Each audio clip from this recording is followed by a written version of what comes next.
Les damos la más cordial bienvenida a la segunda jornada del Seminario Permanente de Investigación y Extensión en Educación No Sexista e Interseccional de la Historia, las Humanidades y las Ciencias Sociales. El objetivo principal de este seminario es generar espacios de reflexión, diálogo, participación y análisis interdisciplinarios desde la Facultad de Historia, Geografía y Letras de la UNCE con otras facultades e instituciones educativas nacionales e internacionales, con miras a responder a las demandas ciudadanas sobre la necesidad de promover espacios de equidad e igualdad de género interseccional en la educación.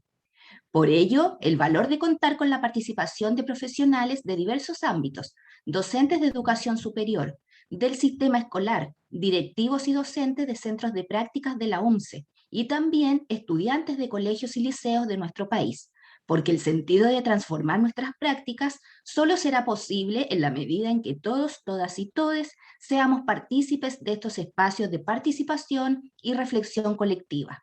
Por lo mismo, esta instancia busca salir de las lógicas puramente académicas y abrirnos a otros niveles educativos de manera de transversalizar el conocimiento y las propuestas que de aquí surjan. Como una forma de organizar esta sesión, les invitamos a dejar las preguntas en el icono establecido para ello, mientras que el chat será para que ustedes nos puedan decir, nos puedan saludar, ¿cierto? Y contarnos desde dónde nos están acompañando el día de hoy. Al término de la presentación compartiremos un link para poder responder una breve encuesta y por temas de seguridad sus micrófonos han sido desactivados. A continuación, dejo con ustedes a la académica responsable de este seminario permanente, la doctora en Historia, Ana Carolina Galvez Comandini. Gracias, Cristina. Bueno, sean todas y todos bienvenidos nuevamente a esta segunda sesión del seminario permanente. Hoy día nos acompaña un colega de la UNCE, el profesor Cristian Rivera, ¿no? Él es lingüista, doctor en lingüística por la Universidad Católica de Valparaíso y doctor en didáctica de las lenguas y culturas por la Universidad de la Sorbonne Nouvelle, París 3. Es profesor asociado y investigador del Departamento de Francés de la UNCE, y sus principales líneas de investigación se centran en las desigualdades lingüísticas y la educación superior. Así que los dejamos y les dejamos con esta interesante charla de tremendo valor y relevancia para los contextos educativos actuales. Así que, profesor Rivera, adelante, puede comenzar su charla. Muchas gracias. Muchas gracias por la presentación. Voy a compartirles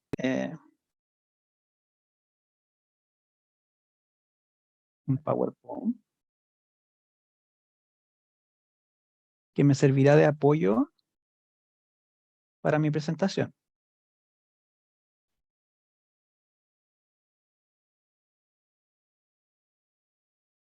Ustedes me confirman si se ve bien, por favor. Perfecto. Bueno, entonces agradezco, por supuesto, al equipo, a la colega Ana Galvez, y por esta invitación, por darme la oportunidad de tener un espacio acá para conversar estos temas que nos interesan, estos temas que tienen que ver con una parte importante de cada uno de nosotros, que tiene que ver con el lenguaje, con las formas en que nos comunicamos, y problematizar un poco de los espacios en los cuales nosotros nos involucramos, ¿no? Entonces, he querido proponer un poco una modificación al título que me habían propuesto, y le he añadido esto de una mirada crítica. Es decir, voy a tratar de un poquito problematizar el asunto de lo que es el lenguaje inclusivo y su importancia. El plan de esta presentación es que primero vamos a revisar brevemente algunos aspectos, digamos, iniciales de contextualización, es decir, algunos antecedentes. Luego veremos algunos elementos del marco normativo y de políticas públicas que tienen que ver con la temática. Luego veremos algunos núcleos problemáticos. Yo me centraré en uno solo, pero voy a mencionar otros que no dejan de ser relevantes sobre lo que tiene que ver con el lenguaje inclusivo. Y terminaré un poquito con algunas informaciones sobre qué pasa con el contexto educativo y en especial el contexto universitario, que es en el que yo me dedico particularmente. Entonces, sobre antecedentes, me gusta mencionar como un antecedente tal vez no tan cercano a nosotros, lo que pasó en la Revolución Francesa, que la Revolución Francesa, como todos sabemos, hubo toda una especie como de crítica sobre lo que era la sociedad en esos momentos y una especie como de refundación de la sociedad con esto de la república. Y un aspecto que a veces queda en la sombra de estos eventos históricos que corresponden al contexto europeo y francés, es que cuando se propone en esa época la Declaración de los Derechos del Hombre, surge un grupo de mujeres que eran, por supuesto, eran revolucionarias, que estaban a favor de la Revolución Francesa. Sin embargo, ellas fueron muy críticas del movimiento revolucionario porque se sentían excluidas. Frente a esta exclusión, ellas en 1791, lideradas por una señora Olympe de Gouges, que era una señora aristócrata, intelectual y también activista, pro derechos de las mujeres, dijeron, bueno, pero nosotros no tenemos derechos en esta Declaración de los Derechos del Hombre. Y ellas propusieron la Declaración de los Derechos de la Mujer y de la Ciudadanía. Esta señora fue guillotinada. Entonces, tal vez es un poco dramático, pero lo que quiero decir es que estas cosas del lenguaje tienen que ver a veces con la vida y la muerte. No necesariamente con aspectos que son expresivos o ajenos a lo que vivimos nosotros. Y este elemento de la historia, ya que también tengo mis colegas que son de la historia, me gusta relevarlo, porque esto podríamos decirlo que es un primer inicio, digamos, sobre una tentativa pública de decir, ¿saben qué? Importa en cómo mencionemos estas grandes declaraciones, estas declaraciones de principio sobre los cuales queremos construir nuestra sociedad. País. En tiempo ya más contemporáneo, tenemos que decir que cuando Naciones Unidas pretende reformular la Declaración de los Derechos del Hombre, digamos, después de las guerras mundiales, y es una sola mujer la que integra esa comisión, la que integra la comisión de redactar la Declaración de los Derechos del Hombre en ese momento. Y la señora Roosevelt es la que lidera un poquito este grupo de trabajo, Eleanor Roosevelt, y ella, junto a un grupo de mujeres feministas en esa época, sobre todo de la India, hicieron resaltar en esa comisión de redacción que no se podía seguir sosteniendo el hecho de que tuviéramos que decir que esta declaración es del hombre. ¿Qué pasa con las mujeres y qué pasa con el resto de lo que se supone que es toda nuestra sociedad? Y ante esa demanda, es notable que se haya impuesto la idea de llamarla Declaración de los Derechos Humanos y no sostener y no mantener esa idea de que era la Declaración de los Derechos del Hombre de Naciones Unidas. Entonces, estas son tentativas públicas, tal vez muy localizadas, tal vez muy, eh, de alguna manera a veces un poco aisladas, pero que ya vienen a comenzar a esbozar lo que va a ocurrir en la década de los 60 o 70, con un movimiento feminista en Norteamérica mucho más organizado, y que se enmarca dentro de lo que eran los movimientos civiles que no solamente se dan en Estados Unidos, sino que también un poco en todo el mundo, ¿no? En la época, en Europa también, en Latinoamérica en general. Y esta época en particular es muy importante porque son las primeras campañas de lenguaje no sexista en Estados Unidos. Y en estas campañas de lenguaje no sexista se comienza a problematizar que nosotros, o la sociedad, la sociedad entera está repensando en cómo nos comunicamos a través del lenguaje y cómo se manifiestan las discriminaciones a través del lenguaje, cosa que no siempre era asociado directamente. Tal vez ahora nos parece un poquito más familiar, por la época en que estamos viviendo, pero en esa época no lo era así. Y es muy interesante, me gusta pensar en la estrategia que utilizaron este grupo de activistas en los años 60 norteamericanas. Lo que ellas dijeron, ¿saben qué? Es muy difícil cambiar de un momento para otro, que comencemos a hablar de una manera como más, digamos, más igualitaria. Y ellos se plantearon esa problemática, se la plantearon directamente. Entonces, ¿saben qué? Nosotros tenemos que pensar en las próximas generaciones. Nosotros tenemos que pensar en el futuro. Y entonces, ¿qué es lo que hicieron? Racionalmente, comenzaron a acercarse a aquellas instituciones socializadoras, ¿m?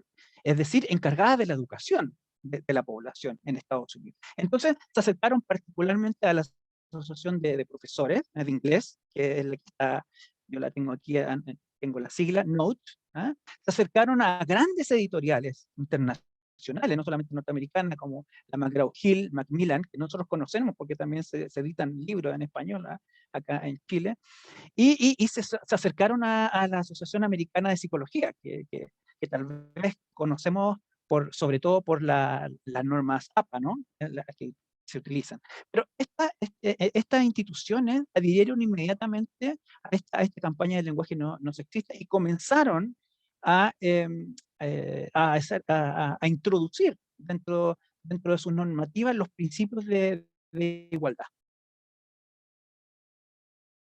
Ahora, con respecto a aquellos documentos normativos y sobre políticas públicas, podríamos decir que en el área internacional hay bastantes documentos, conferencias, hay un respaldo, digamos, de las grandes instituciones de Naciones Unidas, de UNESCO, de CEPAL, por supuesto, la Convención de la Eliminación de todas las formas de la discriminación de la mujer.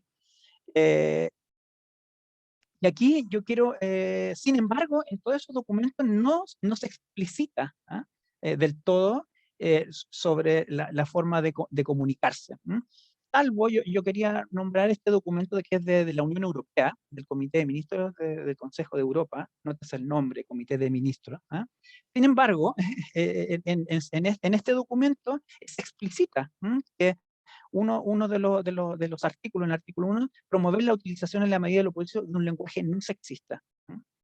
Sabemos que en el ámbito español también hay diferentes documentos que sirven como de respaldo institucional a nivel internacional sobre la idea de utilizar un lenguaje no discriminatorio. Esos son otros artículos, no quiero detenerme en ellos, pero también en el fondo se está explicitando que hay que intervenir el lenguaje. Eso es lo importante. Ahora en Chile, ¿qué pasa en Chile? En Chile hay diferentes tentativas para hacer esto y ya hay varias décadas que sustentan estas tentativas. Hay leyes, hay proyectos de leyes, hay resoluciones, reformas constitucionales, y sobre todo una gran cantidad de guías, manuales elaborados por organismos oficiales, entidades públicas, privadas. Hay todo un desarrollo también de este tipo de orientaciones. Una cosa que me parece destacable es una reforma que se hizo de la Constitución, por supuesto, todo esto, sabemos que estamos en un proceso importante en Chile sobre la Constitución. Lo que quiero mostrar acá, que Raquel Olea, es una activista, es una profesora de literatura, narra lo difícil que fue en la década de los 90 tratar de introducir estos temas públicos. Y en particular, casi pasó una década de trabajo, de activismo, ¿cómo se llama?, de sensibilizar a la gente, a la clase política, para que se hiciera esta reforma, que puede parecer mínima, Y entonces, esta es la Constitución del 80, por supuesto. Esto fue una reforma en la cual dice acá, sustituyese en el inciso primero la expresión los hombres, porque la Constitución hablaba solo de los hombres, por las personas. Ese fue el cambio. Y el segundo cambio fue que en el párrafo primero del artículo 2, la oración hombres y mujeres son iguales ante la ley. Es decir, esto no ha sido fácil. Sabemos que no es así. Aquí es un ejemplo, les quiero mostrar con esta ilustración rápidamente una especie de ejemplo de manuales oficiales que han sido implementados por los diferentes gobiernos en democracia, de los diferentes gobiernos en Chile. Y aquí esta es una especie como de línea de tiempo que yo hice, mostrando un poquito grandecitos sobre este tipo de formalización de lo que sería un lenguaje no sexista. Hitos importantes son, por ejemplo, en el mundo hispanófono o del español, la primera guía oficial en España del lenguaje no sexista fue en el año 1988. En la UNESCO comienza a promover este tipo de formas de comunicación en el 1999. También publica la primera guía. Ese año, el 90, también se funda el CERNAM, Servicio Nacional de la Mujer en Chile, y la primera guía oficial en Chile, bajo el gobierno de Michelle Bachelet, fue publicada en el año 2007. Estamos hablando de elementos como más institucionales. ¿Qué es lo que son los manuales de lenguaje inclusivo no sexista? Son manuales de estilo. Son manuales de estilo, pero también son instrumentos de políticas lingüísticas. Son formas de intervenir el lenguaje, son formas de intervenir sobre todo el lenguaje público, pero también últimamente, en las últimas décadas, hay una tendencia también en las instituciones privadas. Pero ahí podríamos comentar que esas lógicas no del todo son siempre las lógicas que estamos pensando. Podríamos conversarlo al final. Algunos problemas de las formas y las propuestas de lenguaje no sexista e inclusivo son, hay autoras, sobre todo autoras son lingüistas feministas norteamericanas, que subdividen a la segunda ola feminista en la lingüística no sexista y una tercera ola feminista, que no necesariamente coinciden con otros ámbitos disciplinarios, pero las problemáticas que ellas plantean son que hasta la década de los 90, todas estas propuestas a nivel de documentos, de manuales de estilo, guías, etcétera, apuntaban en el fondo a que la concepción de mujeres, es que las mujeres eran un grupo homogéneo. Y otro problema es que se centran en una unidad de análisis que es la oración. Si vemos muchas de las propuestas, incluso que nosotros manejamos actual y que conocemos, que surgieron en esta época, se reducen o se limitan a la oración y no se extienden a lo que es el discurso. Y ese es, digamos, el gran aporte de la tercera ola feminista que vendría después de la década de los 90 y que plantea que las mujeres también son un grupo heterogéneo. Aquí en este punto tal vez podríamos conversarlo también al final. Hago una mención al libro Históricas de las colegas, que ellas en el fondo también plantean ahí algunas problemáticas que están relacionadas con lo que estamos mencionando, como por ejemplo el que las tendencias más radicales del feminismo tenían esta actitud, digamos, de exclusión de las mujeres, digamos, de las mujeres que no se sienten con la orientación o identidad sexual con la cual nacieron, que es lo que actualmente el lenguaje que hablamos es el cisgénero, ¿no? Y entonces bueno, eso lo podríamos comentar al final. Es decir, las mujeres no son todas iguales, no son todas con una sola identidad o orientación sexual.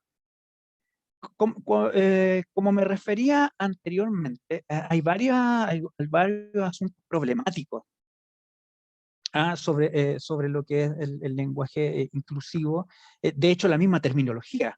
Hemos estado hablando, hasta el momento yo he estado hablando de lenguaje no sexista, de lenguaje no inclusivo. Eso es lo que vamos a ver un poquito ahora. Pero sin embargo voy a dejar mencionadas otras problemáticas que por el tiempo, por supuesto, no vamos a tener oportunidad de comentar o de profundizar.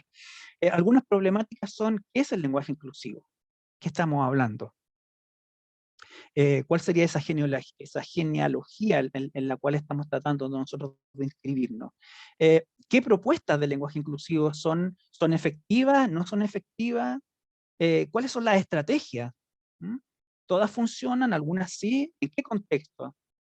Y un tercer nudo o núcleo problemático son quienes participan en el debate sobre el lenguaje inclusivo. Vemos que también los diferentes grupos, instituciones, colectivos que debaten sobre estos temas no siempre coinciden, incluso al interior del propio movimiento feminista y de los movimientos sociales.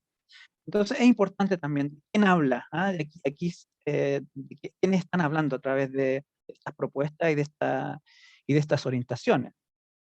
Entonces solamente quisiera problematizar la idea un poquito, o introducir a la problemática de lo que es el lenguaje inclusivo. Estos son algunos de los términos que podemos encontrar. Es decir, hay una diversidad, hay una especie como de descontrol de la terminología. Lenguaje de género, lenguaje no sexista, de comunicación no sexista, lenguaje incluyente, lenguaje neutro. Yo he estado siguiendo alrededor de como 10 años esta temática, y a mí me llama la atención que el lenguaje inclusivo solo se ha comenzado a incorporar de manera oficial los últimos años, y comienza a haber una tendencia. Es una tendencia, no sé si va a durar, pero es una tendencia que esta idea del sintagma lenguaje inclusivo con esta idea de inclusivo, y ya no mencionar directamente que no es sexista. Hablábamos con un grupo de las mujeres que iniciaron las primeras guías. El año pasado hicimos un coloquio aquí en la Universidad de la UNCE sobre el lenguaje inclusivo, y hay algunas de las lingüistas que participaron en las primeras guías en España sobre estas problemáticas. Son filólogas, activistas. Nos decían que lo más importante de este cambio de terminología es que no sexista suena un poco negativo. Y el lenguaje inclusivo parece como más, parece que me invita un poco más, y también se sintoniza un poco con las políticas de inclusión que están un poco en boga en otras latitudes, no solamente en Latinoamérica. Es decir, se sintoniza un poco con esas problemáticas de la desigualdad y de la inclusión. ¿Cómo se incluye con el lenguaje? Básicamente con el procedimiento general, en términos generales, se llama nominación o denominación. Y esto significa, por un lado, no desvalorizar ni discriminar grupos o agentes sociales, como por ejemplo mencionábamos las mujeres en el caso del lenguaje no sexista, y por otro lado, visibilizar o hacer visibles los agentes sociales, grupos de mujeres, inmigrantes, diversidad sexual, etcétera. Hay toda una teoría sobre esto, yo solamente lo estoy mencionando. Para las personas que tengan más interés, por ejemplo, todas las teorías de la diversidad, perdón, de la visibilidad, están relacionadas con la teoría crítica, y hay autores alemanes que han teorizado, sobre todo desde la escuela de Frankfurt, que han teorizado desde la filosofía política qué es lo que significa el concepto de visibilidad. Hay todo un desarrollo sobre eso. Esto es lo que quería mostrar un poquito, que es algo un poco de la actualidad y que a mí me llama un poco también la atención. Esta es una captura de pantalla de la página de Naciones Unidas, que todos podemos consultar en internet. Y con respecto, esto es lo que yo les decía, hace muy poco Naciones Unidas levantó esta página, y en el título acá, no sé si pueden ver mi cursor, en el título, cuando entramos a la página en español, dice lenguaje inclusivo en cuanto al género. Cuando yo cambio el idioma de la página al inglés, me aparece algo parecido. Gender Inclusive Language. Cuando yo lo cambio al francés, me aparece lenguaje inclusivo. Es decir, la diversidad no solamente está en las comunidades discursivas y de nuestras naciones o países, sino que también la diversidad la encontramos, es decir, esta falta de armonía sobre la terminología también la encontramos en las traducciones. ¿Mm? Aquí podemos ver en estas tres traducciones que hay tendencias terminológicas distintas. Y eso puede traer consecuencias, ¿no? Consecuencias en las conceptualizaciones y consecuencias también en las formas de ver lo que es el lenguaje inclusivo. Tal vez más luego les puedo dar más indicaciones qué tipo de consecuencias pueden ser, si me recuerdan sobre este punto. Estoy tratando de sintetizar y no y poder mencionar todos los puntos que les proponer dentro del tiempo que me queda. Actualmente, entonces, lenguaje inclusivo decíamos que el término puede parecer un poco descontrolado. Y entonces, actualmente el lenguaje inclusivo se refiere no solamente al lenguaje no sexista, sino que también a la incorporación o la problematización de la discriminación de diferentes grupos que han sido considerados excluidos o vulnerados o discriminados, ¿ah? Como por ejemplo en las diversidades sexuales, la discapacidad, la edad, ¿no? Sabemos que el término edadismo, que es la discriminación por edad, tiene varios elementos que son de tipo lingüístico, ¿ah? En la identidad étnica, migrantes. Si buscamos un poquito sobre la literatura que hay sobre esto, vamos a poder encontrar guías, manuales también, que son producidas por instituciones también oficiales que tienen que ver con la educación, que a veces dice manual, por ejemplo, del lenguaje inclusivo, y solo se están refiriendo a algunos de estas dimensiones. ¿M? Y no necesariamente al lenguaje no sexista, por ejemplo.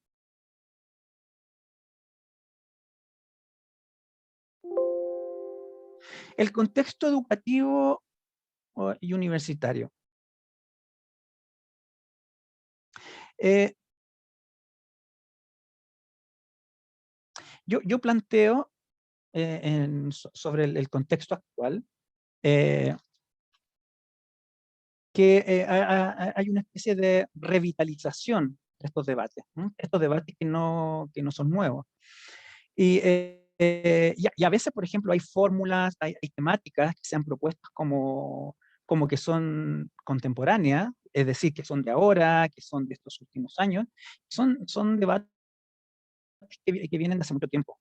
Y en esta revitalización que yo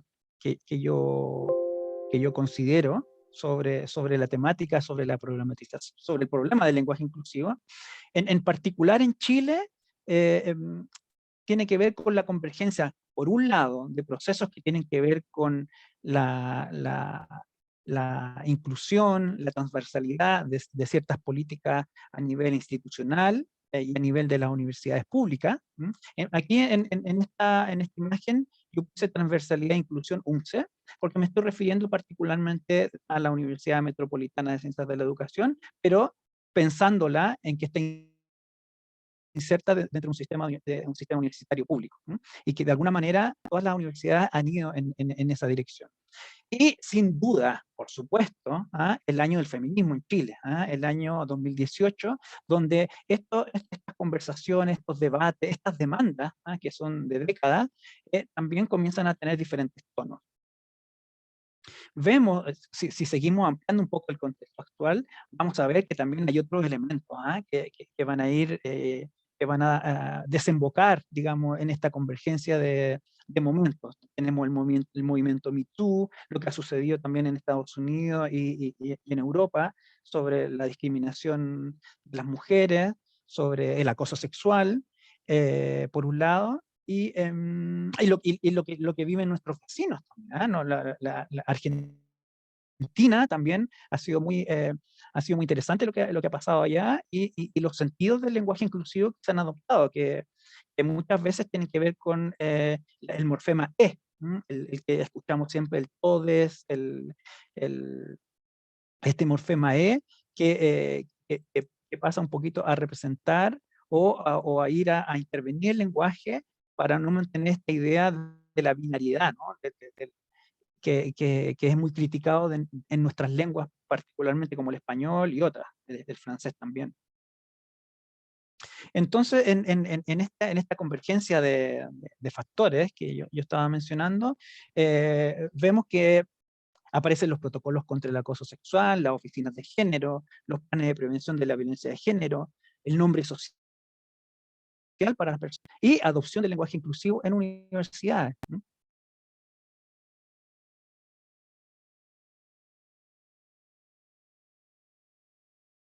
Aquí solamente menciono que esta incorporación ya a la universidad de la importancia de lo que es el lenguaje inclusivo, aparecen indicadores, claro, de manera incipiente, tal vez en este tipo de documentos.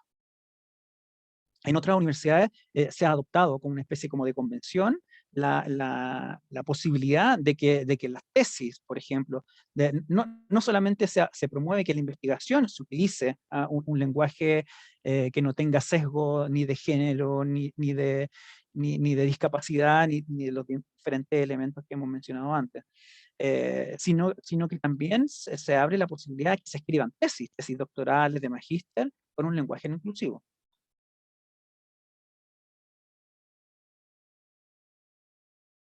Estos son digamos, parte del paisaje lingüístico de la UNCE. Esto lo quería mostrar yo como una expresión de cómo esta revitalización del lenguaje inclusivo no está aislada de otras problematizaciones sociales. De hecho, yo creo, de acuerdo a investigaciones, lo que han vivido en España un poco antes, que nosotros una década antes, que las propuestas del lenguaje inclusivo ya las tentativas de orientaciones sobre un lenguaje inclusivo van a tener, su efecto, que suele ser relativo, van a tener un mayor impacto cuando son acompañadas de otras acciones. Dentro de estas acciones, por ejemplo, las acciones culturales, las acciones artísticas, pero también las acciones legales y las acciones de otro tipo, ¿no? Pero lo que quiero decir es que su efectividad es muy limitada si son aisladas, ¿no? Estos son son afiches, que son fotos que yo tomé de los patios de la universidad, de nuestra universidad. ¿Ah? Aquí en particular, aquí por ejemplo, dentro de este afiche, a una compañía, no se le deja solo, y solo o sola aparece con el símbolo X, ¿no? Está un poquito chiquitito ahí. Y acá dice hijes del bullying, ¿no? No hijos ni hijas, hijes. Es decir, se va incorporando a las diferentes también, por ejemplo, este es un afiche de una exposición artística. Es decir, no solamente aparece el lenguaje inclusivo en manifestaciones espontáneas y como parte de la expresión de los movimientos sociales, sino que también en otras formas de expresión artística y más formales.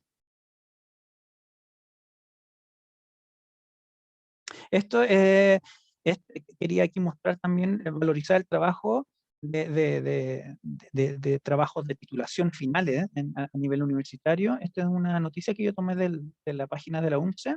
Profesoras de química de la UNCE elaboran manual para la formación escolar de estudiantes extranjeros en contextos inclusivos.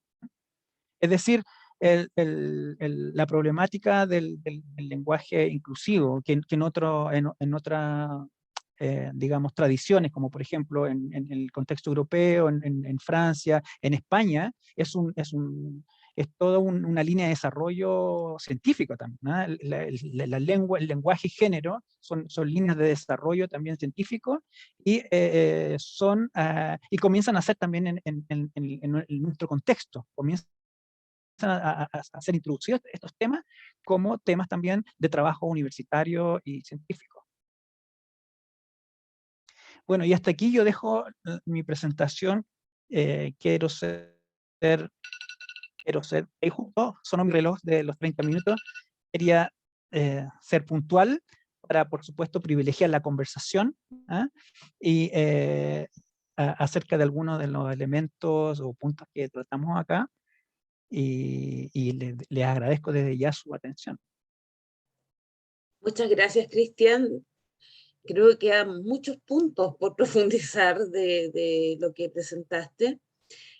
Y invitamos, bueno, a las y los y les invitades, ¿no?, a que vayan dejando sus preguntas en el icono de acá abajo, que dice Q&A, ¿no? Question Answer, y en Answer pueden hacer las preguntas de manera escrita, ¿no? Esa es la forma en cómo hemos organizado el seminario. Así que las invito a que escriban ahí sus preguntas y nosotros se las vamos a ir leyendo a Cristian para que él pueda irlas respondiendo, ¿no?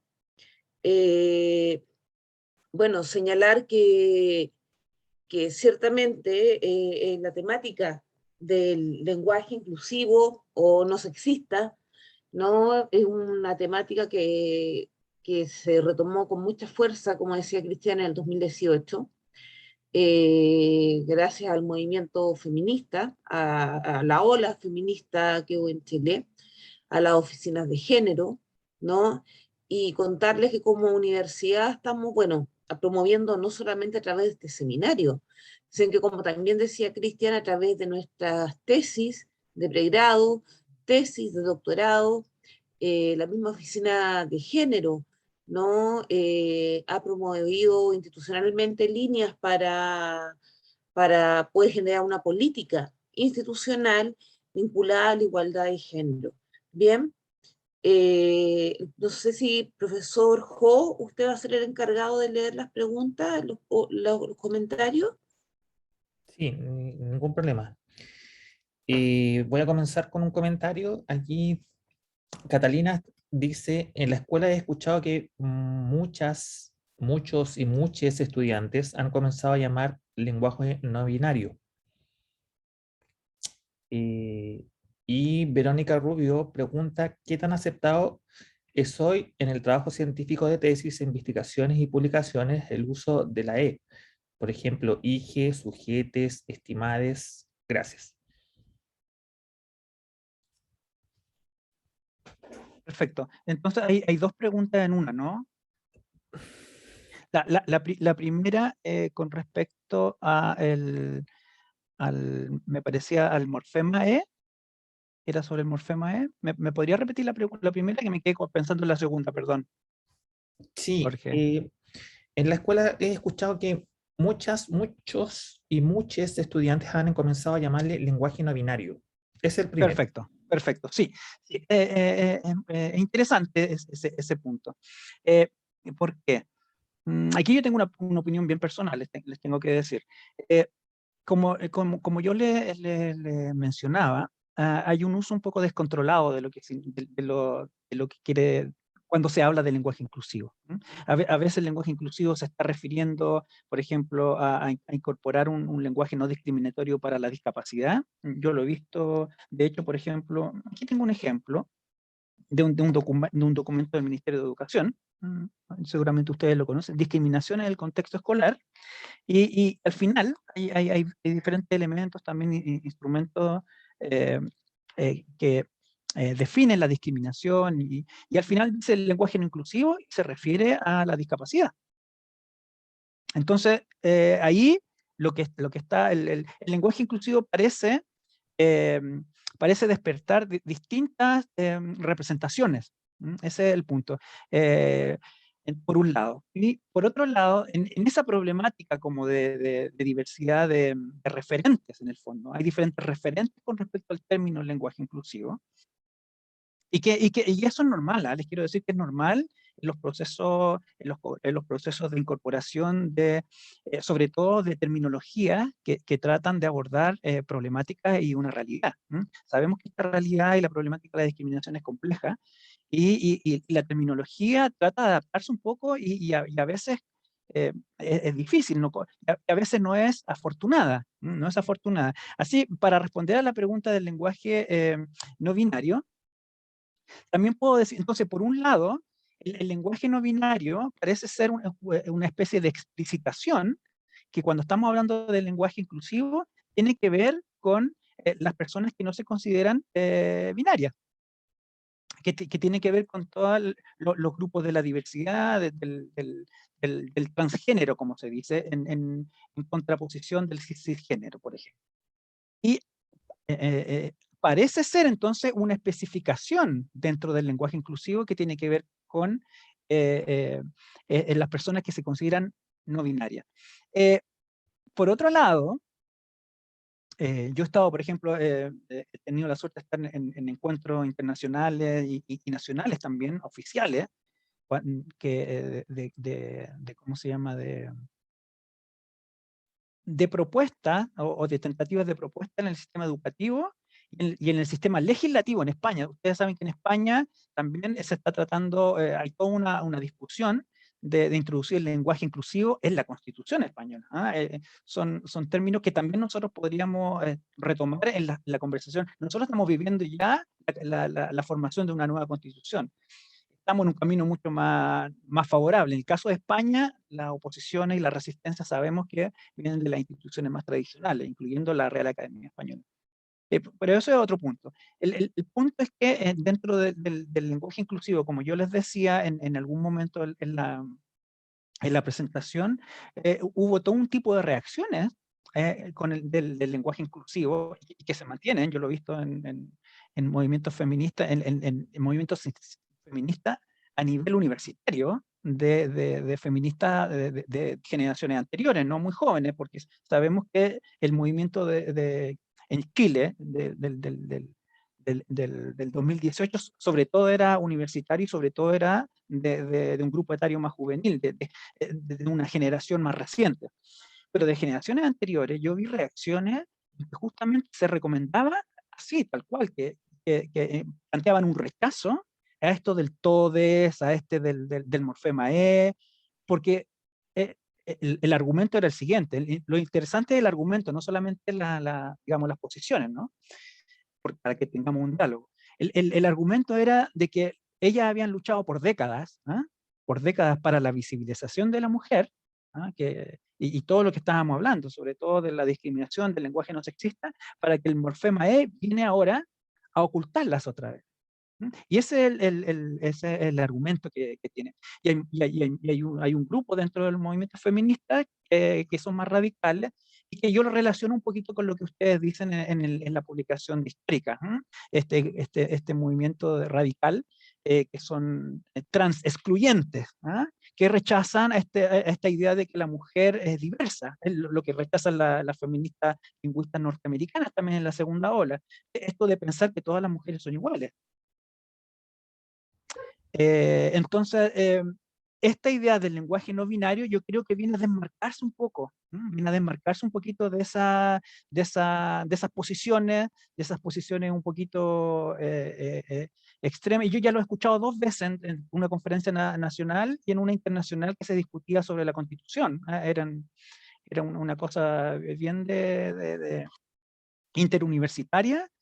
Y había una posición bastante firme, a mí me llamó la atención, bastante firme de descartar de plano toda que en Latinoamérica yo creo que ha tenido más acogida, en Argentina, en Chile, me refiero al morfema del todes, el morfema E que aparece sobre todo en los vocativos, sobre todo en los vocativos. En los vocativos son las expresiones que nosotros usamos para mencionar a otros, a los interlocutores, o a las diferentes personas con las cuales nos comunicamos. Y entonces yo estaba empezando a escuchar también esto del lenguaje no binario y me parece que va por ahí la respuesta. Me parece que de todas maneras hay una especie de tentativa de desmarcarse de esta idea de hablar del lenguaje inclusivo. Que justamente hay grupos que para el morfema y toda esta idea de lo no binario no forman parte del lenguaje inclusivo. Entonces, ahí pasamos a otra problemática que yo la mencioné en mi presentación, que aquí también no hay del todo consenso, en todos los elementos que tienen, o en todas las propuestas que tienen que ver con el lenguaje inclusivo. No hay consenso, hay diversidad. Hay diversidad dentro de los propios grupos activistas, dentro de los propios grupos también universitarios y también de los grupos profesionales. Nosotros lo sabemos porque nos encontramos todo el tiempo con opiniones diversas un poco sobre esto. Y la segunda pregunta era sobre... ¿Qué tan aceptado es hoy en el trabajo científico de tesis, investigaciones y publicaciones el uso de la E? Por ejemplo, ajá, te estimades. yo creo que es muy limitado. Yo no conozco, en mi caso particular, yo no conozco en la universidad mucha aceptación. En contraste, por ejemplo, conozco mucho yo el contexto francés. El contexto francés, por ejemplo, también hay un rechazo a todo tipo de ortografías que son... En el francés se habla más de la escritura inclusiva más que del lenguaje inclusivo. Pero sin embargo, yo miro las páginas de la universidad de la Sorbonne, incluso universidades tradicionales que son medievales, y están todas con intervención, con ortografías que son rechazadas por la Academia Francesa, por ejemplo. Es decir, ahí hay una especie de mayor tensión con estas nuevas propuestas e intervenciones. En el contexto chileno, tengo la impresión, yo no podría saber qué pasa en la universidad, pero tengo la impresión que todavía es muy incipiente. Yo conozco colegas que sí plantean esa apertura a aceptarlo, pero en general, por ejemplo, está en muchos casos a nivel personal, es decir, de dialogarlo y llegar a un consenso con el profesor guía, por ejemplo. Yo creo que si alguien si alguien tiene el interés en hacer algún trabajo de investigación y escribirlo y adoptar un estilo de tipo no inclusivo con ciertas características, yo creo que tiene que ser en diálogo con el profesor o la profesora guía. Y eso pasa en otros ámbitos de cosas, no solamente con el estilo con el cual vamos a escribir. Eso, Otra pregunta aquí. parece que hay más preguntas, sí. Señalaba Cristian que no sabe si perdurará esta idea del lenguaje inclusivo más adelante. ¿Qué razones pueden existir para que no evolucione hasta quedarse esta realidad?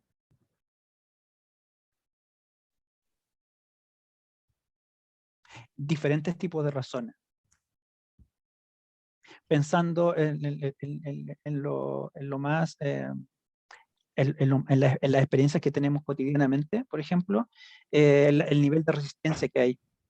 El nivel de resistencia es bastante fuerte. Recordemos que nosotros conocemos las instituciones de nuestro país, son muy tradicionales. Y, y, y las resistencias que hay internas a nivel de las universidades, por ejemplo, de las instituciones, eso cuesta mucho. Yo, por ejemplo, estaba viendo la cantidad de guías que tenemos a nivel de los gobiernos y yo no veo que se implementan, por ejemplo. Es un problema práctico de este tipo de elaboraciones, que a nivel oficial, a nivel de lo que se suele decir de arriba hacia abajo, de top down, de arriba hacia abajo, una dirección eh, de ciertas políticas, por ejemplo, o documentos, sabemos que no funciona eso del todo.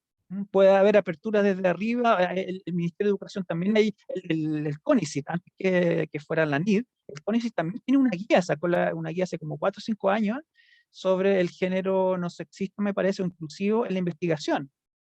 Pero esa es la primera dificultad. Digamos que todas las innovaciones en el lenguaje en general, en los ámbitos sociales, llevan su tiempo. Es decir, no solamente tiene que ver con el tema del lenguaje inclusivo, sino que tienen que ver con que las innovaciones, sobre todo cuando tienen que ver con fenómenos sociales, porque sabemos que las innovaciones en términos tecnológicos son mucho más rápidas. Nadie nos complica si alguien dice mouse o ratón. Y eso pasa en los neologismos que son técnicos o científicos, pero cuando tienen que ver con problemas sociales o problemáticas que tienen que ver con en la manera en cómo definimos o defendemos una visión del mundo, la cosa no es tan sencilla. Porque aquí es el asunto, eso es lo que se juega acá con el lenguaje, se juegan visiones del mundo. visiones del mundo, visiones de cómo vemos las relaciones entre las personas. Entonces eso, por supuesto, vivimos en sociedades que son diversas y por supuesto que va a haber diferencias.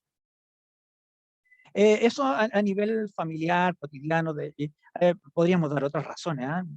No voy a extenderme más, pero a nivel interno, también, por ejemplo, es lo que yo mencionaba anteriormente, a nivel de, de los propios grupos que son, que eventualmente conforman una masa crítica, hay diferencias dentro de los propios grupos feministas, por ejemplo. Y ya, por ejemplo, para salirme un poco de la zona cómoda, que tengo mucho más conocimiento sobre el lenguaje inclusivo, entendido como no sexista, pero por ejemplo, se vienen problematizando también los otros grupos, o el lenguaje inclusivo en otros grupos. Y entonces, por ejemplo, yo hace unos años estábamos pensando, por ejemplo, hablábamos con una persona que es no vidente. Entonces, la mayoría de las fórmulas y orientaciones sobre la discapacidad, incluso el CENADIS tiene su guía del lenguaje inclusivo de la discapacidad, el CENADIS es la institución de Chile, del gobierno, que se encarga en una política, las políticas sobre discapacidad. Y entonces, esta persona que conocíamos, esposo de una colega, y él nos decía, yo no quiero que me digan persona con discapacidad, yo no quiero, que son, digamos, que el lenguaje que se recomienda, incluso en el manual APA. No quiero que me digan esta moda que me quiere que me digan una persona no vidente. Yo soy ciego. Yo soy ciego, entonces nos vino como a despeinar, bueno, a mí me queda poco para despeinarme, pero nos vino como a despeinar esta idea, digamos, de que, bueno, tenemos que mantener, tenemos que ser cuidadosos con la forma de mencionar. Y bueno, y eso actualmente, por ejemplo, y eso ocurre últimamente estaba leyendo sobre eso, ocurre en diferentes idiomas, está ocurriendo también en Estados Unidos, en Europa. Entonces, últimamente se están adoptando estrategias para eso. Entonces, hay una estrategia que se llama, a ver, aquí la anoté porque se llaman, se están formalizando como estrategia. Entonces, ante estas cosas, porque ¿qué pasa cuando uno dice, bueno, yo, de acuerdo, a mi parecer, yo estoy utilizando un lenguaje respetuoso, qué sé yo, pero ¿qué pasa si una mujer a mí me dice, yo no quiero que me diga jefa, dime jefe? Como quiero contar lo que pasó en un congreso con Pepe Olavarría, que es experto en género, en masculinidad, uno de los fundadores sobre la temática en Chile, que trabajó mucho tiempo en Flaxo, y él nos decía, su hija es doctora, es súper progresista, activista, pero a ella no le gusta que le digan médica.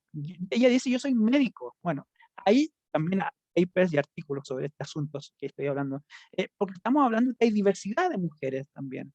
Y entonces, ante esto, y también pasa con las personas no binarias. Por ejemplo, me comentaba en una colega también en un encuentro de la universidad, que estaba en una entrevista con personas que se consideran no binarias. Dice, a mí no me gusta esto que utilicen el lenguaje inclusivo, esto que me digan que el todo, decir, la E no me gusta, y yo lo digo. Entonces, eso es una dificultad, ¿no? Me estaban preguntando la dificultad para que se instalen ciertas formas, ciertas, digamos, orientaciones sobre el lenguaje inclusivo, es decir, hay diversidad al interior también de la propia masa crítica que se reconoce también como objetos de discriminación. Y lo que les quería decir sobre esta estrategia, ya se habla, por ejemplo, del lenguaje basado en la persona y el lenguaje basado en la identidad. Ya que se comienza a hablar, estoy hablando como estrategia. Como estrategia, por ejemplo, cuando se habla del lenguaje basado en la persona, todo esto en las ciencias del lenguaje o en lingüística se habla de epicenos. Son términos por ejemplo, el término persona, son términos que semánticamente se refieren no necesariamente ni a hombres ni a mujeres, sino que una persona son términos que incluyen diferentes colectivos. Entonces, el lenguaje basado en la persona es esto de hablar de persona con discapacidad, una persona transexual, etc. Y entonces, ¿qué pasa cuando la persona te dice, no, no, a mí no me gusta, yo no soy, por ejemplo, yo no soy una persona no vidente, yo soy ciego? A esa estrategia se le está denominando eh, lenguaje basado en la identidad. Entonces, aquí ya no nos basamos en una idea, en una concepción del lenguaje inclusivo a partir de un manual, sino que estamos confrontándonos con la realidad. Esa persona, la identidad de esa persona, ella no se siente persona no vidente. Y yo soy ciego, quiero que me digan ciego. O por ejemplo, por la hija del Pepe Olavarría que nos decía, yo soy médico, no soy médica. ¿Mm? Entonces, esta idea del lenguaje inclusivo, yo creo que tiene que ver con que seamos flexibles. Hay que pensar en que nosotros, en realidad, en los diferentes contextos sociales en los que nosotros nos movilizamos, nos adecuamos a esos contextos sociales, a esos contextos, con las diferentes personas con las que convivimos.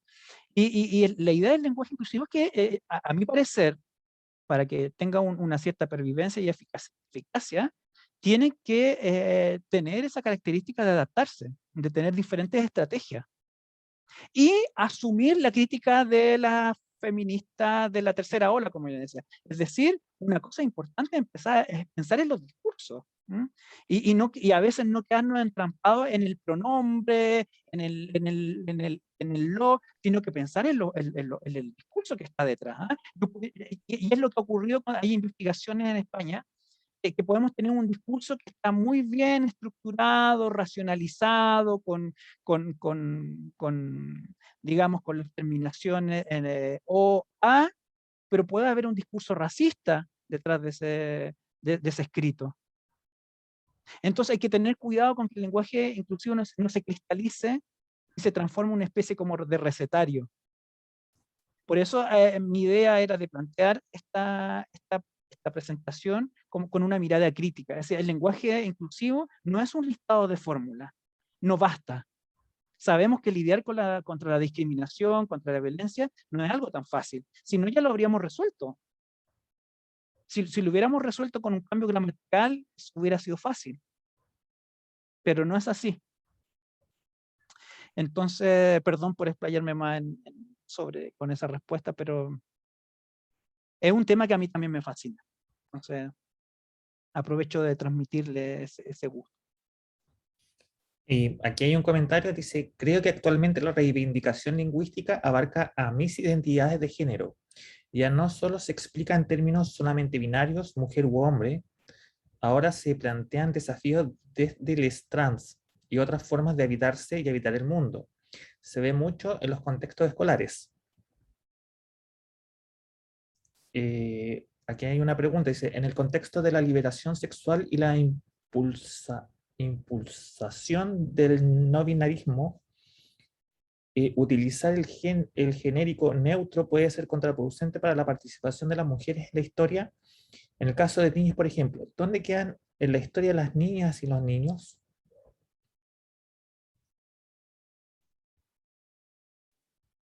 Perdón, no entendí la pregunta.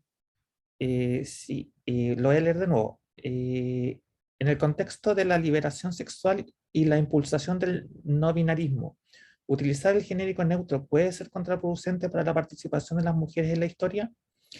En el caso de niñez, por ejemplo, ¿dónde quedan en la historia las niñas y los niños? Ya, hay dos preguntas, ahora entendí, hay dos preguntas. Ya, la primera pregunta, yo creo que ya está respondida, lo mencionábamos, es decir, exactamente esas son posiciones, son posturas. Justamente hay una posición en que todo este lenguaje no binario, yo prefiero decir morfema E, porque es más concreto, que es una innovación, esta idea del morfema E, en la lengua española, en el castellano, es rechazado por el grupo de ciertas mujeres feministas también. Entonces, y ese es el argumento, que justamente habían estado luchando tantas décadas por la visibilización. Finalmente el morfema, cuando se utiliza este morfema, otra vez desaparece en las mujeres. Entonces, ese es un argumento que hay detrás. Lo que yo podría agregar también, que también hay toda esta terminología que se utiliza, que es la idea de Roosevelt, de Eleanor Roosevelt, esto de las personas, esto de la Declaración de los Derechos Humanos, que son de las personas, que se utiliza mucho. También hay que tener cuidado con eso. En una época, pensando en un poquito la historia de todas estas concepciones del lenguaje inclusivo, seguramente ustedes han escuchado hablar del lenguaje neutro. Y el lenguaje neutro también fue visto en algún momento por el grupo de las feministas. Decían, bueno, también hemos estado luchando tanto tiempo por la visibilidad y de repente pasamos a ser personas. Otra vez desaparecimos por segunda vez, y con el morfema E por tercera vez. Entonces, estos son argumentos que aparecen desde la reflexión y de las posturas críticas también de las propias feministas. Entonces, yo ante esas situaciones, por ejemplo, rescato lo que decía Carmen, que es una lingüista catalana, que también la tuvimos invitada en el coloquio del año pasado, y ella rechaza de plano todo este movimiento del lenguaje inclusivo, qué sé yo. Y era muy interesante hablar con ella desde otra postura, desde una postura porque ella tenía buenos argumentos que funcionan en ciertos contextos, por supuesto. Y en este contexto, lo de la persona, por ejemplo, hay un concepto de la filosofía que lo propuso Locke, que ya mucho rato, británico, y que es el abuso de la palabra, y que se ha aplicado también a otros contextos, al contexto de la política, etc. Y sí, hay que tener cuidado con los formulismos cuando se transforman, cuando se transforman en la única forma de escribir o enunciarnos, porque pueden no coincidir con el contexto, pueden no coincidir con los contextos. Y ella mencionaba, por ejemplo, que podemos llegar a no darnos cuenta, si lo adoptamos como un formulismo automático, el riesgo que se corre es no darnos cuenta que lo que estamos mencionando puede ir en contra de lo que pensamos, ir en contra de los propios valores que pensamos. Y nos da un ejemplo. En España se estaba hablando, no recuerdo ahora, no me voy a extender mucho, no recuerdo con detalle, pero esto del término de usar persona, que de manera frecuente era la característica del llamado lenguaje neutro. Y sabemos por qué ya no se dice lenguaje neutro. Porque esta idea de pensar todo en términos de persona tampoco era una solución. Sí, por supuesto, lo podemos utilizar en ciertos momentos, pero que todos nos transformemos solamente en personas. Y como dice una lingüista española feminista también, comenzamos a hablar en un lenguaje artificial asexuado también, que es como el otro extremo. ¿Y qué pasa con todas las reivindicaciones feministas de la sexualidad, de la afectividad, del deseo, como Judith Butler plantea desde sus teorías? Desaparecen con temáticas que son tradicionales y que han sido instaladas por los movimientos feministas, y lo estamos borrando con estos formulismos de manera irreflexiva. Entonces, yo creo que ahí la idea de ciertas propuestas, orientaciones, hay que asumirlas también y ponerlas a prueba con uno en nuestros contextos profesionales, probar, funciona, no funciona, a ver qué efecto tiene. Yo, por ejemplo, lo que yo he hecho en algunos contextos, pongo a prueba ciertas formulaciones o reformulo términos, a ver qué efectos tienen. Porque los efectos performativos, como por ejemplo menciona la Judith Butler, no siempre son los que estamos pensando.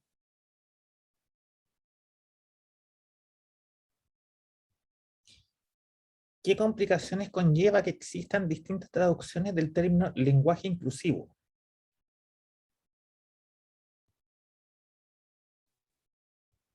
¿Qué coincidencias? ¿Qué consecuencias? Perdón. Complicaciones. Complicaciones. Lo dijimos también, lo dijimos. Las complicaciones son qué es lo que sucede cuando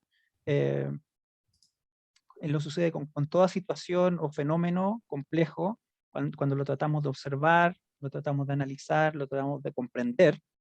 Cuando hay una diversidad de terminología o cuando hay un uso descontrolado de ciertos términos, eh, es más difícil de comprender el fenómeno. ¿M?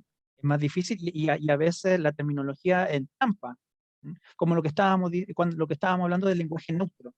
Por eso que ha habido también diferentes tentativas. Esta idea del lenguaje neutro era, sobre todo en la década de los 90, era muy promovido. ¿Ah? Era promovido, hay que mantener un lenguaje neutro. eh, a mí me suena muy raro hablar del lenguaje neutro. Es como, me suena muy raro.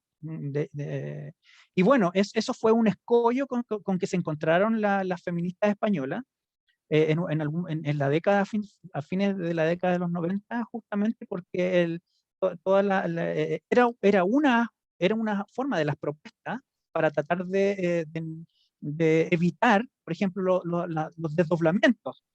En realidad, hay propuestas que tratan de superar otras propuestas y no siempre todas resultan, ¿no? Entonces, la propuesta del lenguaje neutro trataba un poco de superar esto de a cada rato decir los niños y las niñas, eh, porque es distinto el lenguaje hablado que cuando escribimos, que la escritura, por supuesto. Entonces, si escribimos los niños o las niñas, podemos poner un slash y después o un paréntesis, es diferente. Los recursos de la escritura son distintos al hablar. Entonces, el lenguaje neutro también, la motivación que tuvo era superar eso de estar hablando todo el tiempo con desdoblamiento. Los niños, las niñas, los profesores y las profesoras, etc. Pero pasó a transformarse en una especie de borramiento de las personas, de los seres empíricos, es decir, los seres reales. Y aquí una pregunta, dice, considero que el lenguaje inclusivo va acompasado con la visibilización de nuevas visiones de género que llegó para instalarse y que requiere desde luego abordarse con la justicia lingüística que merece. Me refiero especialmente a las identidades no binarias. En ese aspecto, pareciese necesario reorganizar un pensamiento gramatical que hoy está atravesando una crisis inédita. ¿Tendría sentido en ese marco buscar formas de armar una gramática del lenguaje inclusivo para intentar educar o normar en esa materia? Especialmente para quienes hacemos clases de lengua y literatura, este tema verdaderamente nos resulta un desafío muy interesante. Sí, me parecía que era más un comentario y estoy de acuerdo. Es un desafío. Es un desafío replantearse también, replantearse y revisar, hacer una especie como de revisión sobre los hábitos lingüísticos. ¿Ah? Eso eso en realidad es lo difícil muchas veces. Lo difícil es que hemos aprendido, hemos tenido una escolarización, hemos tenido una enseñanza de cómo comunicarnos, que es muy distinta, o que se contrapone a ideas que tenemos sobre la sociedad, sobre la inclusión, sobre la igualdad. Entonces, hay hábitos muy instalados. ¿Ah? Y para no repetirme y mencionar un aspecto, un poco de contraste, porque a veces cuando contrastamos con lo que pasa en otros países o en otros idiomas, es interesante replantearnos a nosotros. Por ejemplo, el lenguaje inclusivo, el lenguaje no sexista y todos estos fenómenos asociados, en algún momento en español han sido vistos como un momento dentro de la historia, dentro de la historia de la humanidad, como momentos de evolución. Es decir, nosotros, los planteamientos, los supuestos que habría detrás de la idea de pensar un lenguaje inclusivo o de un lenguaje no discriminatorio, serían un momento como de superación, ¿no? de sociedades anteriores, en la que habría menos sensibilidad con la discriminación de la mujer y de otros grupos. Cuando revisamos, por ejemplo, hay una lingüista francesa que hace poquitos años está siendo muy publicada. Ella es una doctora emérita en literatura francesa y ella se especializó en estudiar el francés del siglo XVII. Y entonces es muy interesante cuando empieza a hablar de elementos históricos, nos faltan historiadoras en lingüística, por favor, en lingüística del español, si alguien se interesa. Seguro que sí hay, por supuesto. Pero ella, por ejemplo, nos plantea que ella, hasta el siglo XVII, ella analiza la literatura, analiza los documentos históricos, antes del siglo XVII, y decía, se hablaba completamente distinto de lo que hablamos del francés hoy. Hablamos un francés feminizado. Y a partir del siglo XVII, en el francés se incorpora explícitamente, esto coincide con la Academia Francesa. Recuerden que la Real Academia Española se creó a imitación de la Academia Francesa en Francia. Y recordemos que la academia era un instrumento de las monarquías, porque la lengua era entendido como algo político. ¿Sí? Recuerden a nuestro famoso Andrés Bello, que él tenía toda la razón al preocuparse de la gramática. Recuerden, Andrés Bello tenía la intención, él pensaba Latinoamérica como una nación. Entonces, toda esta idea de integración, de unión de naciones, es una idea que viene de Rousseau también. Rousseau, cuando él plantea el concepto de nación, él dice la nación es una lengua, es un idioma. Para mantener la nación se necesita un idioma. Por supuesto, esto puede ser cuestionado a la luz de la diversidad lingüística también, ¿sí? Pero bueno, estas ideas eran las que motivaban la creación de la Real Academia Española, la Academia Francesa. Entonces, esta lingüista, Lien Vianos, decía, en esa época no existía esta regla de que cuando, por ejemplo, hablamos de hombres y mujeres, y cuando queremos hacer una frase y tenemos que concordarla, tenemos, por ejemplo, los profesores y las profesoras son los profesionales, etcétera, etcétera. Es decir, esta regla que también compartimos en español, la regla tradicional gramatical, que cuando hablamos de grupos de mujeres y de hombres, se tiene que concordar cuando se continúa la frase con el masculino. La idea de que el masculino incluye hombres y mujeres, ¿no? Bueno, en Francia se comparte esa misma regla tradicional, pero antes del siglo XVII no era así. Y había otras reglas. Y entonces ella, por ejemplo, decía, existía la famosa regla de la proximidad. Entonces, ella decía, cuando se hablaban de hombres y mujeres, se concordaba con el último género de la frase, etcétera, por dar un ejemplo. Es decir, había otra forma. Y entonces, en un momento dado, cuando se instala la Academia Francesa, hubo lingüistas, filólogos franceses que dijeron, ¿saben qué? Y además comenzaron a borrar términos femeninos. Empezaron a decir, no se puede decir poetisa, por ejemplo. Hay un montón de términos que comenzaron a decir, no se tiene que decir más de manera femenina, se tiene que decir de manera masculina, porque el masculino gramatical es el pronombre de la nobleza, es el pronombre de la superioridad. Ahí empezamos a ver argumentos que no tienen nada que ver con, ni con la lingüística, es decir, comenzamos a ver realmente la fuerza de cuando hablamos del patriarcado, cuando hablamos de sociedades machistas o antropocéntricas, o androcéntricas, ¿no? Que entonces ella pone en evidencia, y hay escritos, ella no está haciendo opiniones subjetivas, sino que hay escritos de esos argumentos y de cómo pero eran señores muy inteligentes, porque no decían nada de la reina. Reina sí se tenía, claro, porque iban a tener problemas con la reina, ¿no? Entonces, la reine, los términos que conformaban términos femeninos, pero de autoridades sobre los hombres, la emperatriz, esos términos no se tocaban. Pero, por ejemplo, la escritora, la poetisa, hay un montón ¿cómo se llama?, de oficios y actividades de la época, decían, eso no se tiene que borrar todas esas palabras. Entonces, lo interesante de esta reflexión es que al parecer que las lenguas, o estudiando la historia, empezamos a descubrir que las lenguas no es que siempre van en una idea como de evolución, sino que si desconocemos elementos de la historia pasada, parece que ha habido momentos que hemos ido para atrás. En español, yo no sé. Ahí yo tengo el desconocimiento. ¿Qué pasó en la historia del español? De por qué por supuesto, he leído distintos argumentos, pero todavía no me convencen.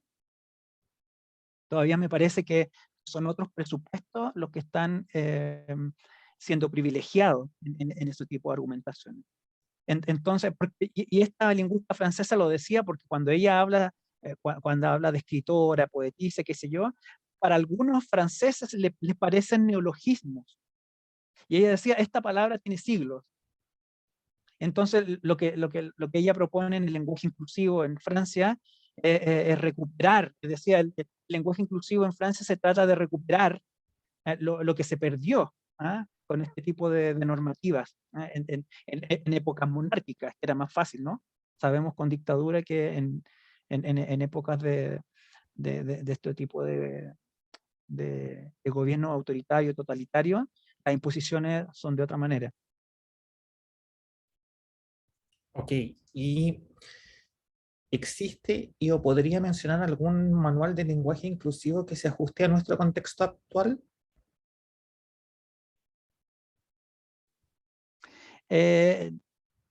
¿Algún manual de lenguaje inclusivo? Hay muchos manuales, hay varios, no hay único, no hay un único. Y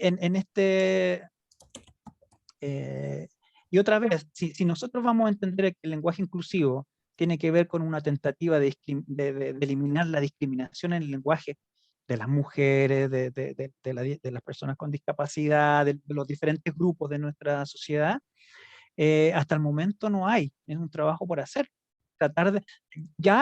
Estábamos hablando de que hay problemáticas, por ejemplo, ya solamente con la fórmula que tienen que ver con ciertos grupos considerados vulnerables o ciertos grupos considerados excluidos, pero hacer una armonización de todo eso, yo todavía he visto que no hay. Hay una dispersión. Hay una dispersión de publicaciones. Un ejemplo es lo que yo les decía con el manual de Cenadis, o aquí cuando se refiere a la discriminación, hablan de lenguaje inclusivo y proponen ciertas cosas, y ahí hay manuales que dicen lenguaje inclusivo, y uno los ve y dice, bueno, pero estas son las mismas fórmulas de los 90, del lenguaje no sexista. Entonces, lo único que le hicieron fue cambiar el título. Entonces, ante la falta, yo les recomiendo que tenemos que estar en guardia. Esa es nuestra mejor herramienta en estos momentos. Estar en guardia, ser vigilantes, y no confiarnos mucho de todas las publicaciones. Yo creo que son justas las propias críticas y reflexiones de los propios movimientos activistas, los movimientos militantes, los movimientos científicos también, son totalmente justas sus posturas críticas. Perfecto. Cristian, te agradecemos enormemente. Yo creo que podríamos estar 2 horas más escuchándote, ¿no? Hay mucho paño por cortar, hay mucho tema por profundizar. Y bueno, estos son los espacios que nos hemos dado en la universidad para poder trabajar estas temáticas tremendamente importantes, ¿no? De lo que tú hablas, el lenguaje basado en la persona, el lenguaje basado en la identidad. Espero que esta no sea tu única ni última participación en nuestro seminario, porque estamos pensando continuarlo para el año 2022. Así que te agradecemos por esta tremenda presentación, por la gran cantidad de información y de contenido que nos has entregado. Has sido muy generoso con todo lo que has compartido, te lo agradecemos enormemente. Y le pido, por favor, al público presente que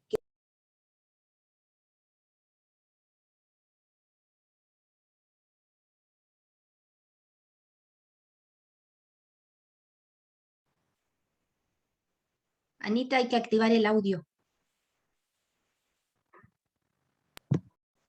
le damos las gracias a todas y a todos y a todes, ¿no? Para no invisibilizar a nadie, y que por favor respondan el cuestionario que está acá, ¿no? La encuesta en el fondo antes de retirarse y antes de dejarnos. Les damos las gracias una vez más por participar y una vez más las gracias a Cristian y al equipo de trabajo, a Jorge y a Cristina, que sin ellos no podríamos llevar a cabo esto. Muchas gracias. Recordamos para la próxima sesión, ¿cierto? Dejarlos muy invitados, invitadas, invitades a la próxima jornada, el día 28 de octubre a las 6 de la tarde, donde Pamela Caruncho, que también tenemos el honor de que ella nos ha acompañado en estas sesiones, va a presentar la temática cómo se construyen las identidades de género y sexuales. Así que no olviden esta invitación para que lo puedan agendar, así como para fines de noviembre y mediados de diciembre, que nos quedan otras temáticas muy interesantes para poder compartir. Muchas gracias por su asistencia.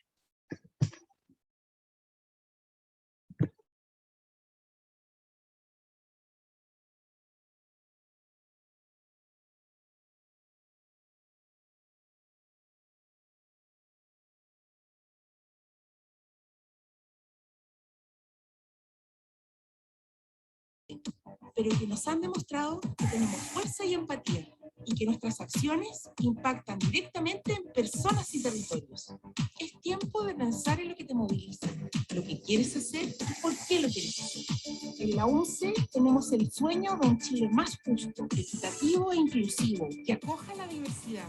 Entendemos que los cambios se construyen de manera colectiva. ¿Piensas que estamos soñando? Pero si no soñamos, ¿cómo generamos el cambio? Creemos que la educación no cambia todo y que desde nuestros espacios podemos impulsarte para tener el poder de transformar, movilizar e influir en los cambios que realmente importan. ¿Y tú? ¿Somos en la transformación? Universidad Metropolitana de Ciencias de la Educación, el poder transformador de la educación.